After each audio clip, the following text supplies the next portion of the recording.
বাংলাদেশ স্বাধীনতার পরও যুদ্ধের ক্ষত শুকাতে পারেনি পুরোপুরি। আর ঠিক সেই সময় ১৯৭৪ এবং ১৯৭৫ সাল দেশের ইতিহাসে এক ভয়াবহ মানবিক বিপর্যয় নেমে আসে। এটা ছিল বাংলাদেশের যুগান্তকারী দুর্ভিক্ষ। ভারী বন্যা, ধ্বংস হয়ে যাওয়া ধানক্ষেত, খাদ্যশস্যের ঘাটতি, যুদ্ধোত্তর সময়ে ভেঙে পড়া অর্থনীতি, সব মিলিয়ে এক অস্থির পরিস্থিতি। দোকানে খাদ্য কমে আসে, বাজারে তৈরি হয় রেকর্ড মূল্যবৃদ্ধি। এদিকে গ্রামে গঞ্জে ক্ষুধা ছড়িয়ে পড়ে আগুনের মতো। অনেকেই শহরমুখী হয়ে পড়ে, অনেকেই কাজের সন্ধানে বেরিয়ে পড়ে অজানা পথে।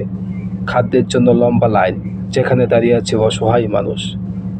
কারো চোখে অনাহারের ভয়, কারো চোখে বাঁচার আকুতি। সরকার সেই সময়ে খাদ্য আমদানি, রেশনিং, ত্রাণ বিতরণ সহ নানা ব্যবস্থা নিলেও ভাঙা অবকাঠামো, পরিবহন সংকট এবং অর্থনীতির অভিযোগ সব মিলে পরিস্থিতি আরও জটিল হয়ে ওঠে। আন্তর্জাতিক মহলে শুরু হয় সমালোচনা, আর দেশের ভেতরে বাড়তে থাকে অস্থিরতা। গবেষকরা আজ বলেন, এই দুর্ভিক্ষ ছিল শুধু খাদ্যের সংকট নয়, বরং প্রশাসনিক ব্যর্থতা, রাজনৈতিক অস্থিরতা এবং প্রাকৃতিক দুর্যোগের সম্মিলিত ফল।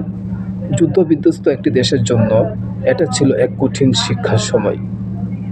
হাজারো মানুষের জীবনে লড়াইয়ের হার মানে, অসংখ্য পরিবার হারিয়ে ফেলে তাদের প্রিয়জনকে।